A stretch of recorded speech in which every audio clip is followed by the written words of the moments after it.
This episode of the Future of Work podcast is brought to you by ServiceNow. Today's workforce expects consumer-grade service experiences, but HR is too busy manually responding to repetitive employee inquiries, leading to lengthy resolution times and frustrated workers. With ServiceNow, you make service delivery more efficient for HR and provide fast, personalized employee service, even for cases that require action from other departments. This year, Forbes also named ServiceNow the world's #1 most innovative company. I've also personally known Pat Waters, who's the Chief Talent Officer at ServiceNow for several years, and I'm always impressed and inspired by the work she's doing in the HR space. According to their CEO, John Donahoe, not only is ServiceNow helping to make the world of work better for people, but they're leading by example in using their own technology and platform to drive a truly digital and employee-centric experience within their organization. You can learn more by visiting servicenow.com/HR. And of course, don't forget to subscribe to the newsletter to get access to the podcast episodes right when they are released, along with transcripts, free training videos I create, and a bunch of other fun stuff. You can do that at thefutureorganization.com/newsletter. There's so much change as we live through this digital revolution, which in so many respects is just beginning. So every business is racing to keep up. And a big part of that for us is not leaving anyone behind. That means not just investing in technology and tools, but investing in our people and ensuring that everyone, and when I say everyone, I mean everyone, has an opportunity to upskill for this digital economy, for this digital revolution that we're living through. That's Mike Fenlon, Chief People Officer at PwC, where he has worked for over 13 years. In 2016, Mike was recognized as one of the 100 most creative business leaders in the world by Fast Company. He was also a lead faculty member of the executive education team for custom and open enrollment programs at Columbia Business School that was ranked #1 in the world by the Financial Times. Our conversation today revolves around PwC's innovative digital accelerator program that is focused on upskilling thousands of their employees via a digital fitness app, events, training, and coaching. I've been fortunate to be a part of this program and have been able to witness firsthand how it works. A few months ago, I had Tim Ryan, the CEO of PwC in the United States, on the podcast, but in this episode, I wanted to specifically focus on the Digital Accelerator program and go into depth on how PwC is upskilling their employees. In this episode, you will hear how the program was created, specifically how it works, how PwC keeps managers from falling back into old habits, and how the program impacts not just employees, but the business community as a whole. I hope that this episode will give you ideas that you can bring back into your organization so that you can upskill your employees. The agenda I've discussed has nothing to do with age. Nothing. I've tried to emphasize the importance of approaching this with absolute inclusion, for example, across our workforce. And digital acumen is a lifelong endeavor. So sure, are there digital natives out there? Yes. But this is an agenda for all of us, and it's one where we're never done. So that's been the beauty of the digital fitness app. We have to meet people where they're at, given their interests, their skill, their knowledge base. But even for those who have little background, and that might be an entry-level employee in our firm or someone who's at a very advanced stage of their career, there's no barrier to starting. And I think that's it, is just finding the right entry, the right door to open, the right area of interest, whether that, we've talked about some of those topics around digital fitness. So it might mean, for example, if I'm really interested in design thinking, if that's really most relevant, maybe I'll never be a coder. Fine. The message is not that we all have to become software engineers. The message is we do all have to be digitally fit. And that's true at every stage of our career. This is Jacob Morgan, best-selling author, speaker, and futurist. Welcome to the Future of Work podcast, where every week I speak with C-level executives, business leaders, and authors to explore how the workplace is changing and what the future of work is going to look like. The goal of this show is to give you the insights, the ideas, and the inspiration to help future-proof your career and your organization. If you want to get access to more content, such as podcast transcriptions and information on working with me or having me keynote your next event, you can visit thefutureorganization.com. If you get a few seconds, please rate the podcast on iTunes or whatever your preferred channel is. It really helps the show, and I personally appreciate it since the podcast does take quite a bit of effort to produce. In case you are interested in sponsoring the podcast or working with me, my email is jacob@thefutureorganization.com. Lastly, I launched a new community called The Future If, which is a network of business leaders, authors, and futurists, some of whom are podcast guests, who explore what our future can look like if certain technologies, ideas, approaches, and trends actually happen. Each week, we explore a new topic, which ranges from autonomous vehicles, AI and automation, leadership and management, biohacking, and anything and everything in between. If you want help figuring out hype from reality and are interested in having deeper conversations about the future, then I encourage you to visit thefutureif.com. Thanks for coming along on this journey, and I hope you enjoy the Future of Work podcast. Hello, everyone. Welcome to another episode of the Future of Work podcast. My guest today is Mike Fenlon, the Chief People Officer at PwC. Mike, thanks for joining me. Great to be with you, Jacob.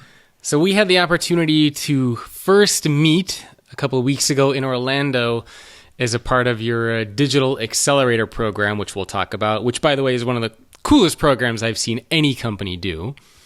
But before we talk about all those different types of details, why don't you give people some background information about you? So how did you get involved being a Chief People Officer? How did you get involved with PwC? Sure, happy to, and it's great to be with you here today. Well, I didn't grow up saying to myself, I want to be a Chief People Officer one day. You didn't? Actually, the title, to my knowledge, certainly did not exist when I was born, and for most of my life, I'm guessing it probably didn't exist, per se. So I grew up I'm from the Midwest. I'm from Wisconsin. I grew up in a small town in Wisconsin, and I was just in Wisconsin yesterday, actually. Is that right? Yeah, I literally just flew back at 1 o'clock in the morning from Madison.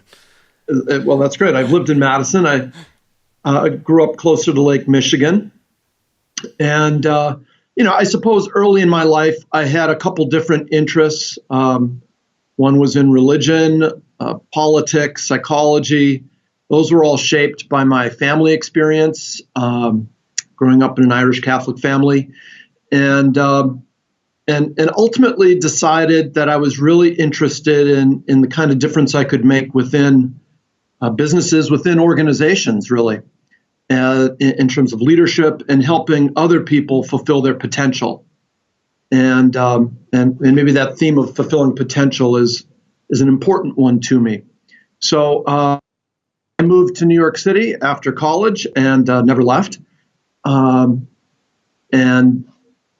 a lot of time actually at Columbia University in leadership roles, teaching as a student, and really focused then my interests ultimately around organizations and leadership and how to build great teams and great organizations. Those were things that I still to this day am passionately interested in. And how'd you get hooked up with the PwC? Have you been at the company for a long time and in this role for a long time? Well, I joined over a decade ago. I had spent, after I did a PhD actually at Columbia, and was never planning on joining PwC, but I was approached by some colleagues who were building a practice in the area of strategy and change, and that was really interesting to me. I spent some time consulting in that space, actually then left what was then the old PW, and spent time again at Columbia,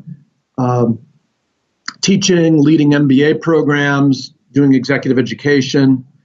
And then somewhat out of the blue, I'd never planned on it, was again approached after spending almost a decade, I think, at Columbia, with an opportunity. The firm was looking for a people strategy leader at the time. This is over a decade ago, and that led to a lot of discussions, and I was excited by the opportunity and joined the firm.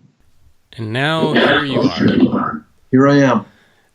So I guess for people that are not familiar with PwC, maybe you can give us a bit of background information about the company. So how many employees are there and what do you guys do?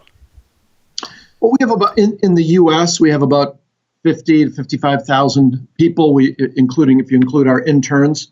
We hire a large number of interns every year. And we provide, we really take a one-firm approach. So we have a diverse set of capabilities and expertise.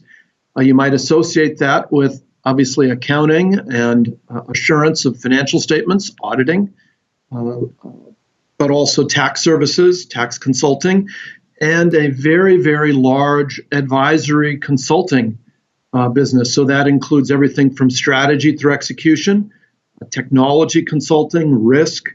So it's a very, very diversified set of expertise and practices, which is, I think, one of the things that makes it exciting for our people, that, an opportunity to learn from a range of skills and experiences and perspectives and bring that to bear in solving really complex, challenging issues for our clients. And I think around the world, you guys have a couple 100,000 people, don't you? That's right. We operate in approximately 158 countries around the world. Wow. Almost everywhere. So we're a very large network of firms. And that too lends an element, for example, for our people, for additional opportunity, working with people across borders, countries, nationalities, and bringing really the best talent to bear against really challenging, compelling opportunities with our clients. As an executive at PwC, what does your day look like? So maybe you can walk us through from the time you wake up to the time you get to work. What is a typical day like in the life of Mike Fenlon? I don't know that there's a typical day in the sense that I do travel a lot. We operate across, for example, the entire country, and it's important for me to be out, to be engaged with our people, to be meeting with our clients. I really work hard. I think it's very easy to work hard at staying connected. In other words, it's, as we all know, to be consumed with the things that just demand our time at the moment versus, just being very deliberate about making sure I'm spending time listening to the experience our people are having, for example, in our teams, serving our clients, across our offices, and at the same time constantly learning, constantly getting great ideas. So it really does vary. You and I last saw each other in Orlando. I was there for our accelerator program. We can talk about that. But that was similarly a fantastic opportunity, not just to participate in a learning experience, but to spend time with so many of our people and just have some great discussions around the experience we're having in our firm. It was definitely a lot of fun, and you guys are embarking on a very interesting program. So maybe we can dive right into that, because I think a lot of companies listening can learn quite a bit from this huge effort that you guys are doing. So maybe we can start with very high level of what is the Digital Accelerator program, and maybe why did you even decide to do this kind of a program inside of PwC? Yeah, a great question, the why. The why is so important. And I'm going to step back for just a second, because I think, in a sense, this isn't just about PwC or even the broader business community. This is about our society, right? There's a lot of discussion right now and some anxiety, too, about feeling left behind, people feeling left behind, about divisions in our society. There's so much change as we live through this digital revolution, which in so many respects is just beginning. So every business is racing to keep up. And a big part of that for us is not leaving anyone behind. That means not just investing in technology and tools, but investing in our people and ensuring that everyone, and when I say everyone, I mean everyone, has an opportunity to upskill for this digital economy, for this digital revolution that we're living through.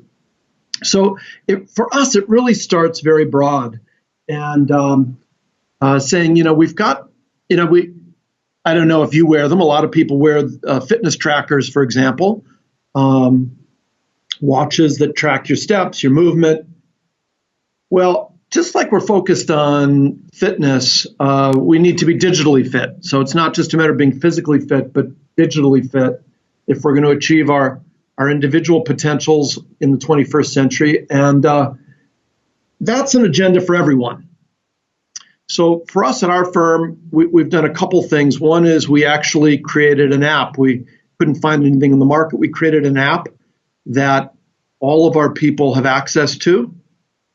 And that gives me an immediate base of feedback on my level of digital fitness, and then connects me to learning assets, whether those are learning about blockchain or AI or drones or IoT, across really the vast domain across digital related tech skills. So that's an agenda for all of our people, and it's one we're driving really aggressively, not leaving anyone behind. Obviously, I have to opt in too. I have to take responsibility for my development. So that's part of the conversation too. So it starts with that, if you're thinking of like almost a cake, that's really the base level of the cake, right? The foundation, the first tier, first layer of that cake. But then we have other investments around fast tracking some of our people who are particularly motivated. And the accelerator program is a great example of that. Would it be helpful if I sort of walked you through some of the kind of the life cycle of the program and the experience? Yeah, maybe we can start with the high level overview, and then I'm actually taking notes while you're going over this. So I have already lots of follow up questions. But yeah, let's start with the high level overview, and then we can talk about some of the details, like how the app works, the life cycle, how you created it, all that sort of stuff. Unless you're already done giving the high level overview piece. Yeah, that's kind of the frame. I wanted to start with that point because I think it's an important point, that this has got to be an inclusive agenda. And it's not about picking winners and losers, people who will have a future versus those who will be increasingly, less relevant, quote unquote. It's very important, I think, and this goes to a fundamental, these are our values inside of PwC. This is an inclusive agenda for all of our people. So it starts there. And by the way, there really is no opting out, because we're moving from maybe a period of time where technology, digital expertise was viewed as the domain of certain professions, engineers, obviously, and others, technologists. Well, really, every domain of life and business certainly is being transformed. And that has implications for all of us. That's both exciting, but it can be anxiety producing as well. So our agenda is a very comprehensive one, and it's about engaging all of our people on this journey. And then on top of that, we've got some fast track programs, and the accelerators is one of those. So let's start even before all that was created. So it sounds like PwC as a company realized that this concept of digital upskilling was important. You saw that the world was changing, how we work is changing, and you guys collectively said, we got to figure out something to make sure our people don't get left behind. So who was it that made that decision? Because I'm assuming you need approval right? I mean, executives need to come together. It probably costs a lot of time and money to build this. So who was the team that was responsible for driving this? How did that aspect of it work? That's great. Well, the short answer is Tim Ryan, our chairman, is the personal sponsor of this agenda. Who was also a podcast guest. That's right. And so you know Tim. And so he is the personal sponsor, deeply, deeply involved. This goes to the core of our business and our people strategy. It starts there. But, we have one of the benefits of, one of the beauties of a firm like PwC is that we've got innovation occurring across our firm. It's not as if it's some sort of central command and control culture. So our teams, our people are innovating constantly. And in some of our practices, groups had developed kind of these fast track programs. And they were called different things, but we were seeing that individuals with virtually no background at all, for example, in this space, in a short period of time, could become equipped with tools and new skills and could have really tremendous impact, and that it was very motivating, very engaging. It was a stretch in an exciting way for so many of our people. Our leadership team then developed a vision, for example, that included this accelerator program, and it's a fast track program. It was a competitive process. So we had people raise their hand. No one was, quote unquote, assigned to do this. We wanted to open it up and actually just see how many people would raise their hand. We had thousands, and we selected then the first cohort. The program you attended was really the kickoff to that particular cohort. And the training program is a very personalized approach. And this mirrors our overall approach to digital fitness, by the way. So personalized in the sense that it starts with an assessment. It gauges what are my interests, what are the areas I want to focus on, what would be most relevant for my practice area in terms of skills and knowledge. And then it's a customized learning experience. It's also a very holistic one. So when we use the phrase digital fitness, we're not just referring to, I'm going to go out and learn how to do data analytics, statistics and analytics. I'm not visualize data or create bots. Yes, you'll learn to do all those things, but you're also going to learn about design thinking. You're going to deepen your skills in collaboration and teamwork and leading innovation. You're actually going to spend time thinking about how to be a really inclusive leader, because that's critical to being an influencer and for driving innovation and for getting the very best ideas. An environment where all of our people can fulfill their potential. So the curriculum starts with a focus on actually design thinking, digital storytelling, leadership skills.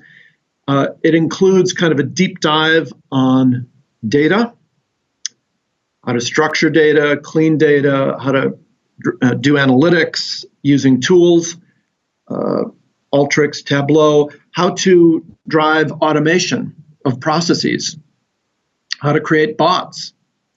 And for some, they'll go on for more advanced training, for example, in AI and our other areas. So it starts with an onboarding program. That's what you experienced on Orlando.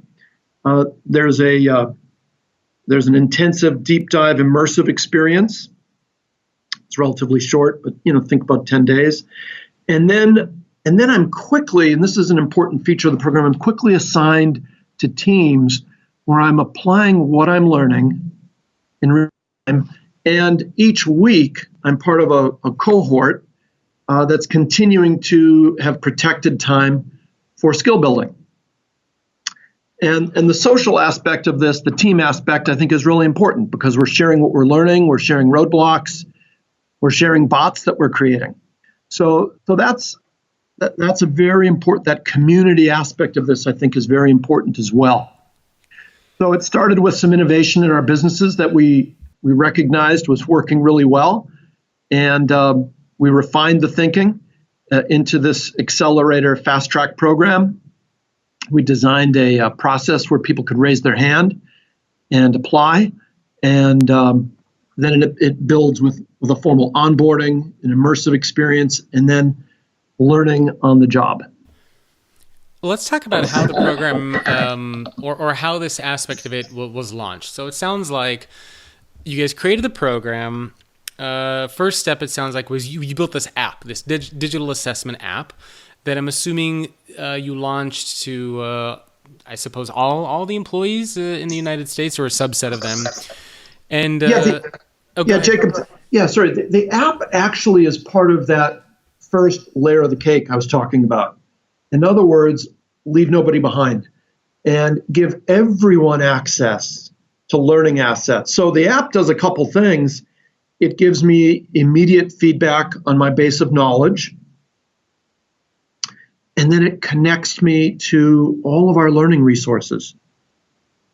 And you might be interested in deepening your expertise in blockchain. I might have different interests. Maybe I want to pursue and dig into design thinking, user experience, AI. Maybe I want to get into coding. Maybe what's most relevant for me at this moment is data visualization. So first, there's a baseline of knowledge that we think is important for everyone in the 21st century, a baseline of digital acumen. But then on top of that, we ask our people to pursue their interests. What's most relevant for your role? So that's for everyone. The Digital Accelerator program is for a subset of our people who have raised their hand. And this year we'll put well over 1,000 people through that experience. Others will go through other types of fast track programs, not as intensive, but digital academies, training in specific tools and the like. Got it. So I'm really curious about the app. So you open up the app. I'm assuming it's actually, I downloaded the app. I was shown the app. You can find it on the Apple Store on iTunes, just like with any other app. You download it, you enter some information, and then it sounds like you go through a series of questions, right? And these questions will ask you about various technical things, and then it gives you kind of an assessment of what your fluency is on various topics. Is that roughly how it works? Oh, that's right. You go through a short quiz. By the way, version 2.0 will be released in just a few days. We're excited about that, based on a lot of user feedback, so some new functionality. But what you described is right. I go through a relatively short assessment. I get feedback on my base of knowledge. I actually get a score, and that over time enables some comparison as well. And I can move that score. It's dynamic. If I just take the assessment and do nothing, over time that score degrades, kind of like a credit score. But if I take action, so if I engage in learning, if I do quizzes that are found in the app, if I deepen my knowledge in data analytics, or in any of the other areas we were talking about, my score will improve over time. And we're also building in a social dimension, more gamification as well.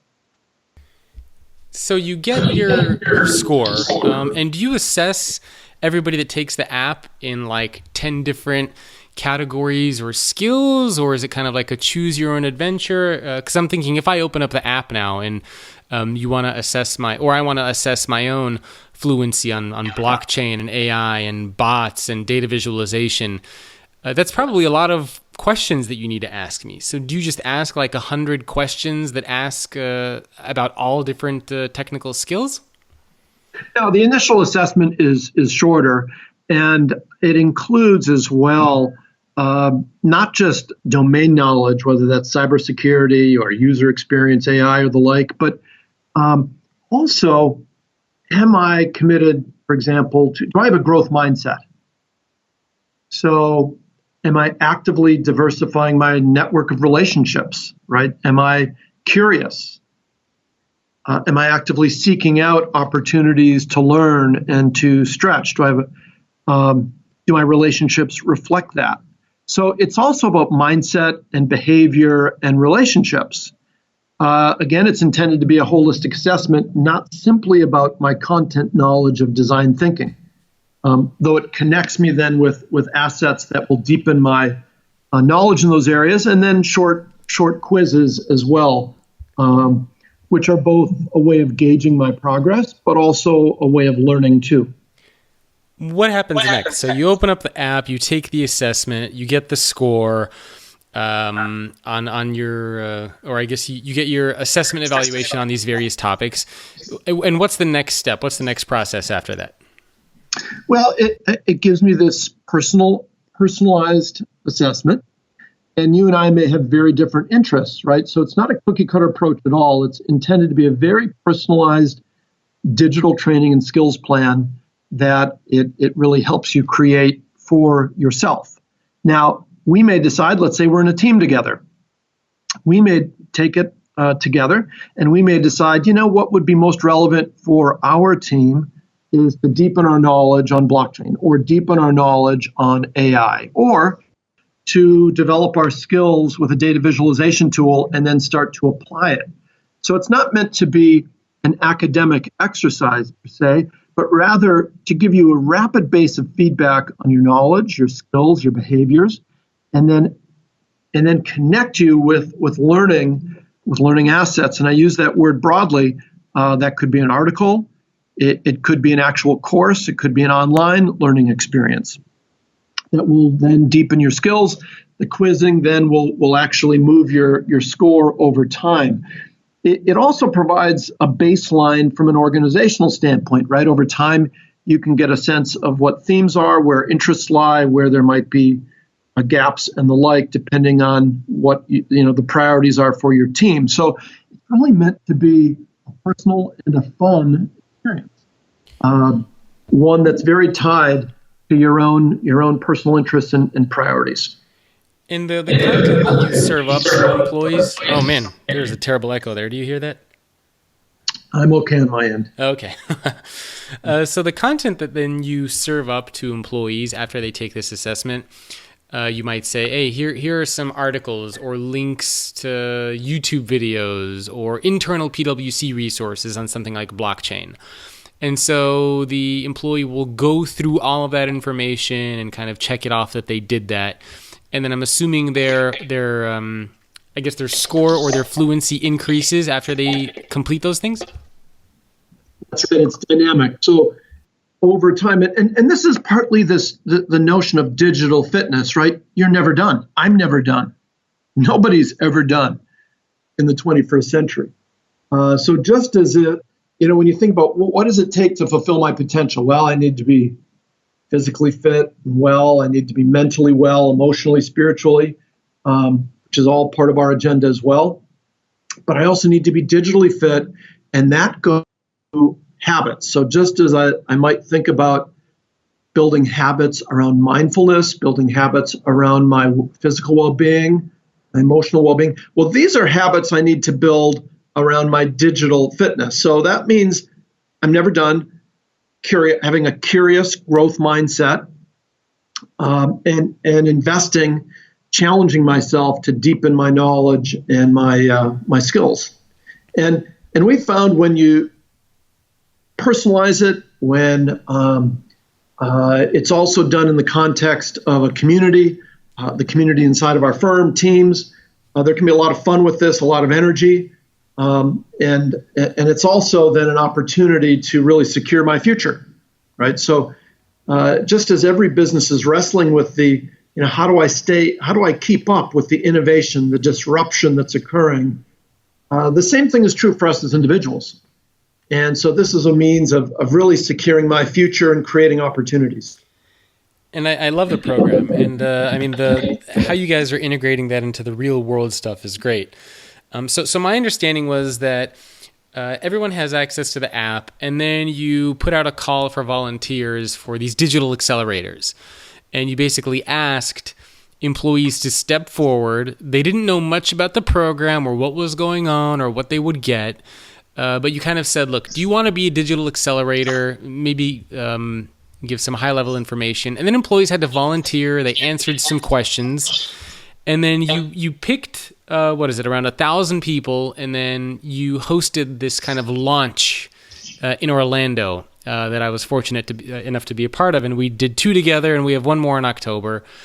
And the whole space theme and the way that you guys integrated all of just the whole experience was really amazing. But maybe you can talk a little bit about how you recruited people to be a part of the Digital Accelerator program and what that process was, because I thought that was also very, very interesting. Yeah, it was, and it was learning for us as well.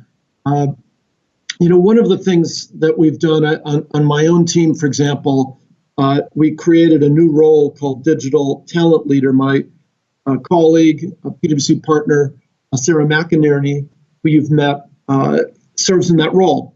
She and another leader on my team, Rod Adams, developed this application process and then worked with all of our businesses.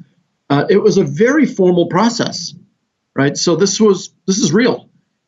This is a serious opportunity. It's a serious investment. And it was about motivation. We wanted to know who really was the most motivated to take on this level of challenge, to really invest and push themselves and be stretched. So people put their were able to raise their hands. It was it's an all volunteer force. And we went through then a thoughtful selection process for this first cohort. And then people are going through in cohorts, in groups, and in teams, again, to create this sense of community and shared experience and to really accelerate the learning as well. After they go through an immersion, and that the experience you were part of in Orlando was part of that immersion, really quickly then, I'm out there with our teams. So I'm continuing to learn. There's a formal curriculum over the course of the year that I'm engaging in with other accelerators. But now I'm part of a team serving clients or working on projects inside of our firm. And by the way, these accelerators come from all parts of our firm, including HR, finance, marketing, as well as all of our client service practices. And they're immediately then applying skills and also sharing those sense of helping others learn and build their digital acumen. So they're really meant to be a catalyst. It's not simply a role where you're getting training and then you're doing statistical analysis on something. It's a broader role. And ultimately, we all have to be accelerators.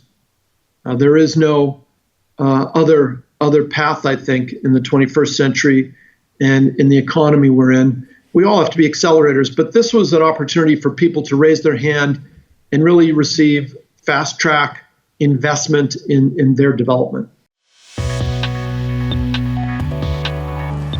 And now let's take 90 seconds to hear from our sponsor, ServiceNow, and their Chief Talent Officer, Pat Waters.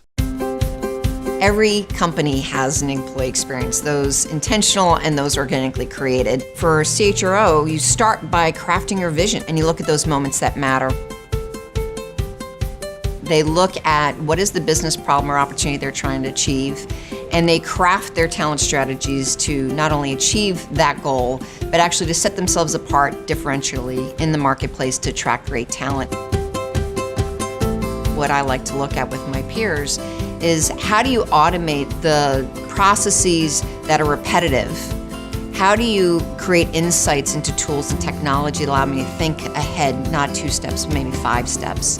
How do we create tools that create less friction for me as an employee that makes me free up opportunity and time to do things that I love to do? That is changing the way people do work. CHROs are helping redefine how talent works today. The benefits of intentionally crafting an employee experience is high. It's retention, it's engagement, it's better productivity, it's unlocking discretionary effort. So if you free up some of my time, and I'm excited about my job and my work and collaborating, then I'm going to use that extra cycle to help others be successful. If you don't do that, you will lose that talent that you crafted for such a long time. The most successful CHROs today are looking around the corners, and I can't wait to see what they find. If you want to learn more, please visit servicenow.com/HR. And now back to the podcast. I also really love the message that you guys had at the events, which was that if you go back to your offices after you go through this program and a manager or one of your peers or somebody says, hey, that's great that you went through this, can you go back to the old way of doing things?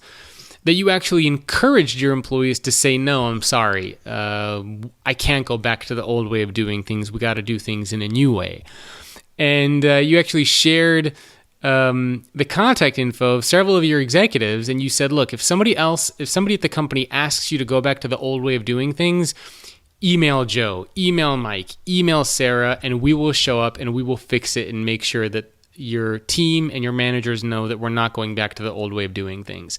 And that's a commitment that I rarely ever hear a company actually make. And so I really love that message of just really pushing employees to not going back to the old way of doing things, because that can easily be something that we fall in the trap of doing, right? We go through these cool programs, then we go back to work, and it's kind of like, it was a great program, but now I'm doing the same thing that I always used to be doing. It's a classic trap in so many organizations where, and I can give you other examples outside of this digital agenda that we've learned from, where we go off and we get fantastic, we might have a fantastic experience. We learned this lesson, for example, around well-being and flexibility and changing our culture, where we were sending hundreds of our people, thousands, to truly a world-class experience around well-being. But then they come back to a team where no one else has gone through that experience, and there are very, very established ways of doing things, maybe not the level of receptivity you'd hope, and it really is kind of a defeating experience. So we've learned to, over the years, we've learned a lot from that. So, for example, on well-being, just last year, we've learned it really lives in the DNA of our team. So we held actually a competition, and we asked all of our teams across our firm to create plans around how they would incorporate habits that promote well-being, physical, mental, emotional, spiritual well-being. And we up a habit bank that people could contribute to and learn from. We had over 5,000 teams submit plans with measurable goals. This was just this past year. Again, Tim Ryan served as a personal champion of this, and that I'll come back to that in a moment. The point I'm making here is what you just said. There have to be ways of bridging traditional training and education, whether that's e-learning or whether that's a conference you're going to, a retreat.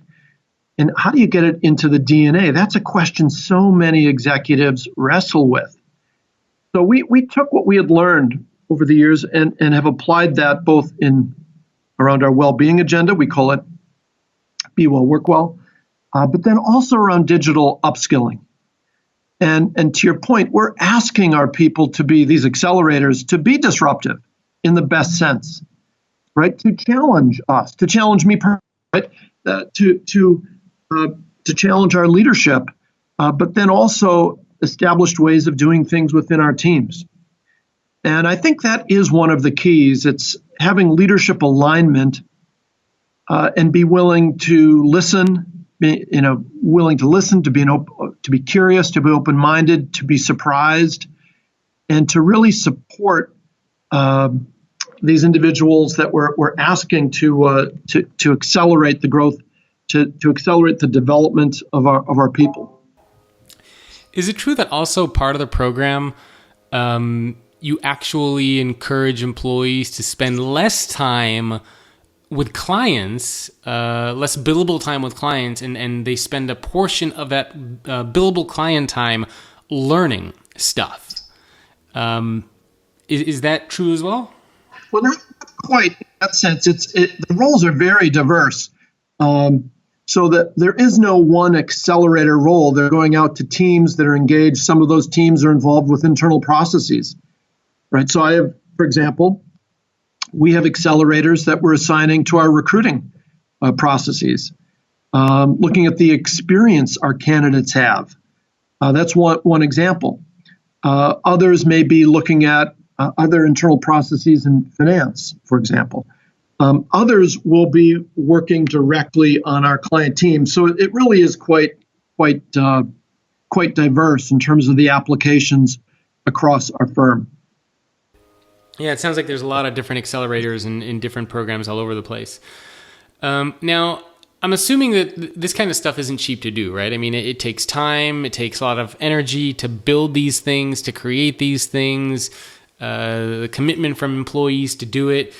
And so the other message that I was really struck by is, I think somebody was asking, what's the strategy for PwC? And I think it was Joe that said, you're the strategy for PwC. You the people, these digital accelerators, you guys are the strategy for PwC. You are what we're betting on to help make sure that we can future-proof the company. So can you talk a little bit about that and what that means for you guys as far as having your people be that core strategy? Investing in our people is at the heart of our strategy. Really, our business strategy and people strategy are one and the same in that way. And it's an important message, not leaving anyone behind, investing in all of our people, creating at the same time really special opportunities for people who are very motivated to fast track and go even faster. So, in this 21st century, I don't know of any, there are very few companies, probably very few executives who'd say they're moving too fast. That most are saying, how do I keep up? How do I move faster? How do I drive innovation? How do I drive a more digital experience for my customers, my clients? How do I transform processes with technology and create just a better user experience, both for our people internally, our employees, but then also our customers? So it's a tremendously exciting agenda. And I think that's what you're getting at here. It really lines up then with what our clients are asking for as well. So when, one example for, some of our, in some areas of our practice, some of our people would say that in accounting, for example, that some of the work is more repetitious than they wished, right? One of the exciting things, as much as in our society there's debate about dystopian and utopian visions of the future relative to automation and technology, we're really bullish and optimistic. We just see the experience our people are having is getting better and better. And it involves upskilling. It involves more use of our own abilities to both be analytic, be creative, be collaborative, to work in teams. It's also about that human difference. So it's not just a matter of mastering certain technologies, but also understanding what uniquely is our human difference, both in our teams and as individuals, and how we bring that together when we're serving our clients. Yeah, which makes complete sense. Is there any other aspect of this digital upskilling stuff that you want to talk about at PwC, or is the digital fitness and the accelerator program kind of the core of what you guys have going on? One connection I would make, just in the spirit of connecting dots, I spoke about, and actually I spoke about this at our accelerator program in Orlando. Being an inclusive leader, there's a lot of discussion, isn't there, in tech broadly around diversity and inclusion. And this is something that's so important to us at PwC. It goes to the heart of our culture and our values and what we stand for. And we believe we've got a tremendous opportunity here to build a very inclusive agenda and make a point of investing in the development of leaders who are very inclusive and being explicit about that. And that's so important. It's important for our society, because it's simply the right thing to do, full stop. It's also important because the problems we face today, the challenges we have an opportunity of helping to solve, require all of our best thinking. There is no group that has a monopoly on ideas, on potential, and we see it. I mean, academic research actually does bear this out, but we see it every day, that when we groups of people who are diverse backgrounds, perspectives, and we're able to harness that in a creative way, it's really when we're at our best and we're able to do our very best work. So we're explicit about that here, that being an accelerator isn't simply a matter of being a narrow technologist, but it's also being an influencer, being a leader, accelerating the development of our culture. So that means building an inclusive culture where everyone can fulfill their potential. Does that make sense? Oh, of course. It makes complete sense. And I know you mentioned that you have around 1,000 or so digital accelerators, maybe a few more. Is the plan to have everyone go through this eventually? Well, the plan is for everyone to build digital acumen, and that journey will look a little different for all of us depending on our interests and our roles and our careers. So there's no cookie cutter here. But one thing that is common is the imperative for all of us to build our digital acumen. That's where assets like the app, the digital fitness app, come in, and other kinds of learning experiences that we're providing our people. And then, this is just the beginning of the accelerator program, the first cohort, and we're excited about continuing to build that and extend it. And I'm certainly excited to see where all this goes as well. You mentioned automation, so of course I need to ask you about that.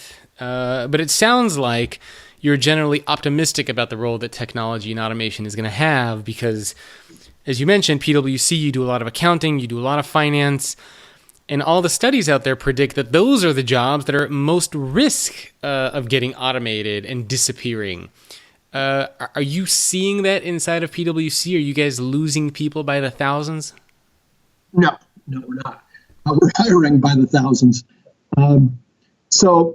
But of course, it's top of mind for our society. Almost on a daily basis, if you're reading, you're coming across either studies or debates. Some, as I said, with very dystopian or even utopian perspectives, very divergent perspectives. We're bullish in the sense that what we see is an opportunity. It's about that human difference, right? So as we're able to automate work, it means our people can only do more and more challenging and interesting work at the same time. And it means we can collaborate in new ways. We talk a lot about one firm and bringing together diverse skill sets, learning from each other. So I think it's also part of that opportunity as well that I think is, our people tell us, is so enriching. So we are bullish, and I am personally bullish. Of course, there will be challenges for us as a society. It would be naive to think that wouldn't be the case. But that's been the case whenever there's economic disruption. And it goes to this fundamental point of not leaving anyone behind. Let me connect the dots here. One of the things we're very invested in from a societal standpoint is something called Achieve Your Potential. We have a 5-year, $350 million commitment investing in tech upskilling, financial literacy, other areas. This is curriculum, teacher training. It's our people going out and working in schools and driving tech upskilling, for example, in underserved communities. I want to connect the dots there because I think it's never been more important for anyone, for any company, any organization to be more engaged in some of these broader societal challenges. So when we talk about digital upskilling, this isn't just an agenda for our firm or just the business community. This is an agenda for our society. And we have an obligation. We have a responsibility. And our people couldn't be more excited to be engaged, to have opportunities to make a difference in our communities as well. So it's a great example of where, this discussion around digital upskilling, it quickly takes us to the broader societal discussion. Yeah, couldn't agree more. Well, I have a couple of questions from LinkedIn that I wanted to ask you, but before I jump into that, maybe you can give your advice for individuals and also for organizations as a whole that are looking to digitally upskill their employees. So what can they learn from the work that you've been doing at PwC so that they can bring in some of those similar concepts and ideas and learnings to digitally upskill their employees? Well, what advice would you give people listening? I would say, number one, this is an agenda for everyone. It's not about just a certain elite or some subset. In the 21st century, if we're going to be able to fulfill our potential as individuals, in teams, as businesses, it really needs to be an inclusive agenda for all of your people. It is for all of our people. And that's, I think, a very important point. Number two, it needs to be a personal agenda, right? So yes, we believe there's a baseline, a foundation of digital acumen that really we all need to possess as we move into this 21st century. But it also has to be a personalized and customized agenda depending on my role, my interests, and where I want to take my career. So I think that creating a personalized experience is very important. I think making it fun, making it energizing, creating a social and community element to it is also extraordinarily important to accelerate learning, share practices, to create some energy. So it's not a solitary journey whatsoever. And that, I think, can be really beneficial for culture and cohesion. And then I think, the last point I made, that we all have an obligation to not leave anyone behind in our society.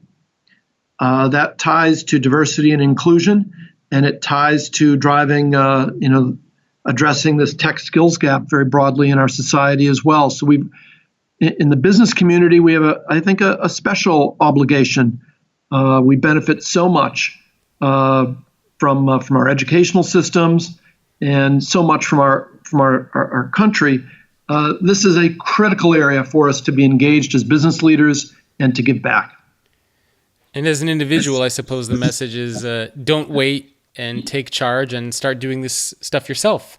We have access to so many tools and resources online that there's no reason why we can't start learning about things like blockchain now or data visualization. So I think earlier at the very beginning of the podcast, you mentioned that idea of accountability and responsibility. So I think that's a great thing for individuals to remember as well. Yeah, I can't say that, emphasize that enough as well. I think that's, we've all got to opt in. We all have to raise our hand. And if we're not, we should understand what we're opting out of, which in some respects is the future. No role, I don't think any career will really be left untouched by this digital revolution. So that can either be a source of excitement, curiosity. Yes, it also means I have to push myself and certainly not allow myself to be paralyzed or complacent. Yeah, if a company like PwC is doing it and I can only guess how many millions of dollars you guys are investing in this, then there's really no excuse for other companies to not pay attention to this. I wanted to ask you a couple of questions from LinkedIn because I put up online that I was going to talk to you, and I asked if people had any questions, and I got a bunch of questions from folks. So I wanted to ask you a few of those. One of them is from Inga Patton, and she asked actually a really, really good question that I keep hearing about a lot. And she said, how about those of us who are much older but also experienced and educated? Where and how do we fit in a relevant way? Yeah, thanks, Inga. That's a great question. The agenda I've discussed has nothing to do with age. Nothing. I've tried to emphasize the importance of approaching this with absolute inclusion, for example, across our workforce. And digital acumen is a lifelong endeavor. So sure, are there digital natives out there? Yes. But this is an agenda for all of us, and it's one where we're never done. So that's been the beauty of the digital fitness app. Sure, we have to meet people where they're at, given their interests, their skill, their knowledge base. But, even for those who have little background, and that might be an entry-level employee in our firm or someone who's at a very advanced stage of their career, there's no barrier to starting. And I think that's it, is just finding the right entry, the right door to open, the right area of interest, whether that, we've talked about some of those topics around digital fitness. So it might mean, for example, if I'm really interested in design thinking, if that's really most relevant, maybe I'll never be a coder. Fine. The message is not that we all have to become software engineers. The message is we do all have to be digitally fit. And that's true at every stage of our career. And it seems like if you work at PwC, you're fortunate that there isn't that kind of that ageism mentality. But I know a lot of organizations who have that kind of belief where it's like, if you're an older worker, you're just automatically perceived as being outdated and irrelevant, and it's time for you to go, and we got to bring in these younger workers. And it's a very unfortunate mentality to have, because I think, as Inge mentioned, there are a lot of older workers who are doing a very good job of staying relevant. They're smart, they're educated, they know how the business works, they know how to build these relationships. And companies don't do a good enough job of making sure that we retain those people instead of trying to encourage them to get out the door. So I love that your program isn't at all focused on age at all, which is of course nice. I actually have a question for you from a digital accelerator. And he said, and his name's Brian Morgan, he said, what can employees and employers alike do to facilitate clear and open communication during times of rapid change, like we have seen with technology over the past few years? As well, everything has to evolve. So this is not just about innovating with new tools, but it's also about innovating how we work, how we communicate, how we collaborate, how we lead. So when I use that word culture, those are some of the things I'm talking about. And that's part of the exciting agenda that we're driving at PwC. So it does mean finding new ways within our teams to collaborate. Maybe that's reflected in applying agile methodology, for example. A lot of our teams have found that to be really effective in promoting both quality and speed in how we work, how we share ideas, how we collaborate.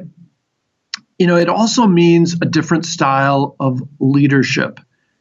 So it's not so much this centralized command and control, the leader has the answers. Maybe just the exact opposite. Leading is about listening.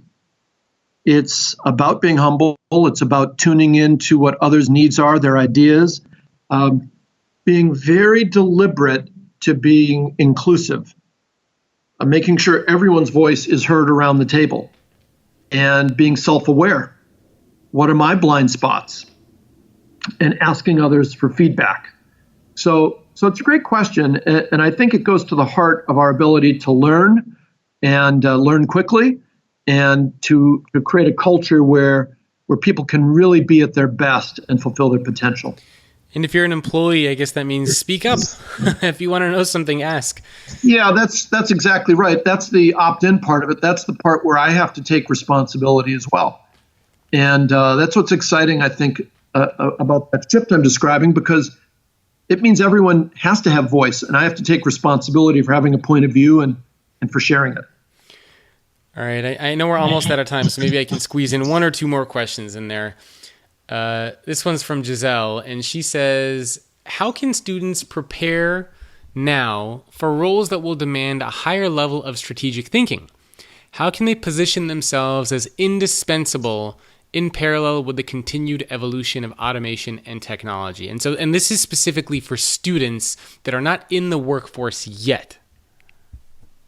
Yeah, I love the question. And I think it's twofold. It's doing really well at the task at hand, if you will. So the work that I'm doing, the role I have.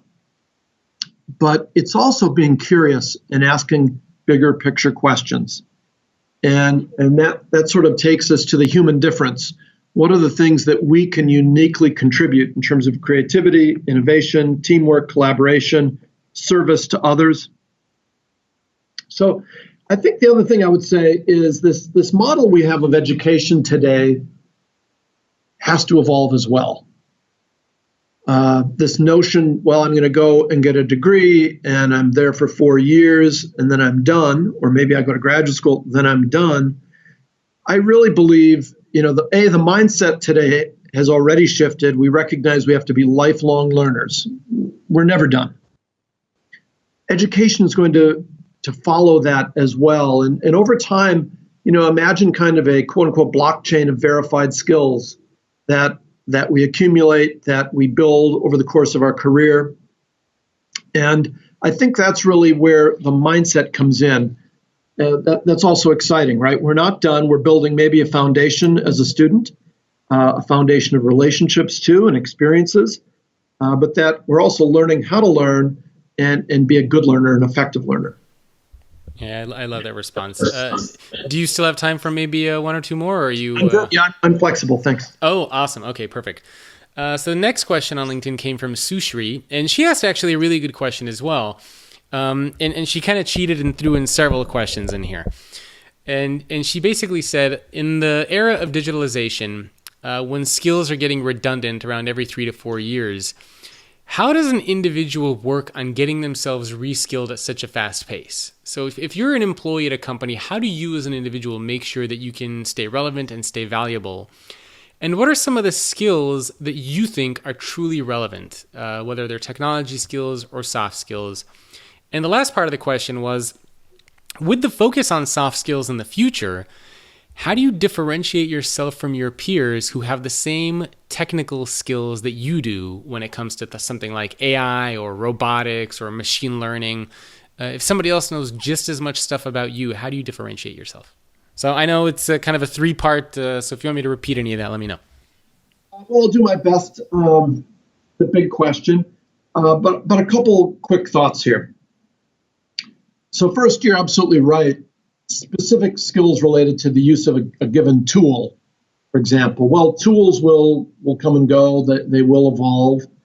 What are the things that I can do that really differentiate myself? And I think, we really try to take a holistic approach at PwC. So that means making sure that I have self-awareness as a leader around my strengths, my style, my impact on others, that I'm humble, I'm listening to others, being inclusive. So, really valuing diversity and being whether I'm a team member or a leader of a team, I'm working hard to create an inclusive environment where we can get the best contributions from each member of the team, and that we deliberately value diversity. So I think that's a very important attribute.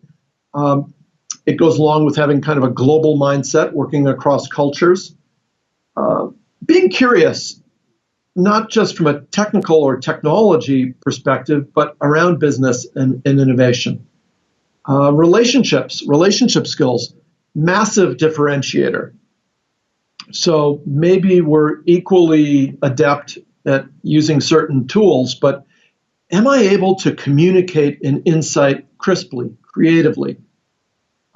Using storytelling, huge differentiator there. So being able to not only do an analysis, but also to crystallize an insight and to translate it in a way that it's easily digested, easily heard and understood, and to do it in a way that's within a team that is built on collaboration, empathy. Those are some of those unique human skills that I think will continue to be differentiators. Couldn't agree more. I'm a big believer in those as well. All right, last question for you. And this, I think, is also a very good one. And it's kind of a debate that we've been hearing about quite a bit. And this one comes from Dennis. And he says he'd be very curious to hear how you balance the demands of professional services with employee work-life balance. Because it seems like a lot of new grads want workplace flexibility. They want to work from home. They want these flexible hours. And perhaps that isn't so easy to offer in a professional services firm. And so maybe, so we can address that, but it would also be really interesting to hear if you have anything else that you can share around what PwC as a company is doing broadly to attract and retain these potential employees, these graduates coming right out of school? Great question. And by the way, what we've learned is those are flexibility, leading a full life. That's important really to all of our people. It really isn't prioritized by any particular segment or demographic. It's important to all of our people. We've done a lot of work in this area around our culture. And we started a conversation last year around well-being, physical well-being, mental well-being, emotional well-being, spiritual well-being in the sense of purpose in life. It's a conversation that, we weren't used to some of those words, right, in the past. And what we learned around how do you achieve work life or a better balance, because of course, in any profession, it is demanding. There's no question. But that doesn't mean it has to be a burnout. It doesn't mean that you can't have a full life. And in fact, we want you to. And we know we also do our best work when I'm physically, mentally, emotionally, and spiritually well. So we've anchored that in our teams. So we actually created an app, a habit bank, to share practices that our teams have put in place to promote well-being and flexibility. We also use other apps that are out there to help our people. And we anchored it and said, listen, come together and have a team plan around well-being.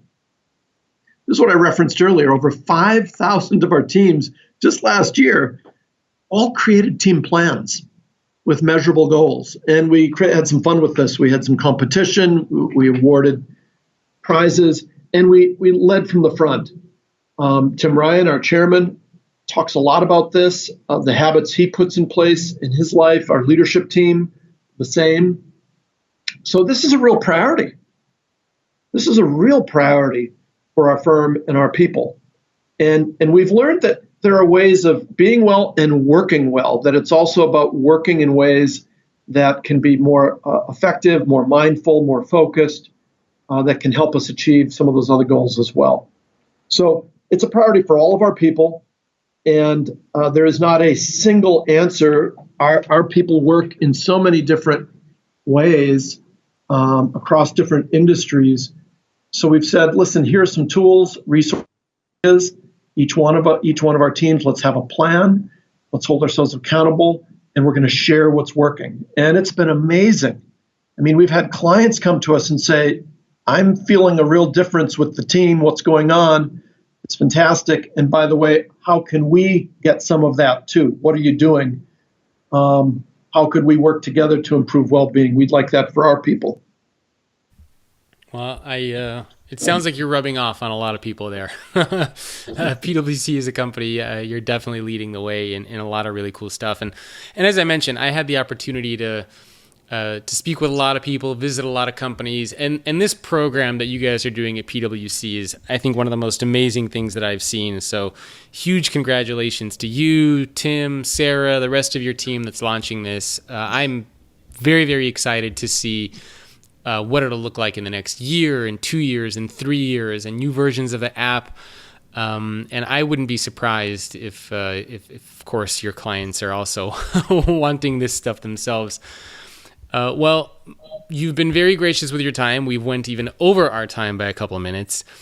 But maybe to end, you can let people know where can they go to connect with you, with PwC, anything that you want to share or mention for people to know. Sure. Jacob, I'm on LinkedIn, Twitter, as you might expect. Obviously, we have a digital presence around our firm that's very easy to access for PwC online. CEOaction.com goes to our diversity agenda, and it's a coalition of hundreds of CEOs now that have come together that we're part of and proud to be part of as well, that ties around inclusive leadership and diversity and some of the societal challenges we've touched upon as well. Very cool. Well, Mike, again, thank you so much for taking time out of your day to speak with me. And am I going to see you in Orlando in October? I believe so. I look forward to it. Yeah, well, I'm looking forward to it as well. And thanks again for being a guest. Thank you, Jacob. Have a great afternoon. You too, and thanks everyone for tuning in. My guest again has been Mike Fenlon, the Chief People Officer at PwC, and I will see all of you next week.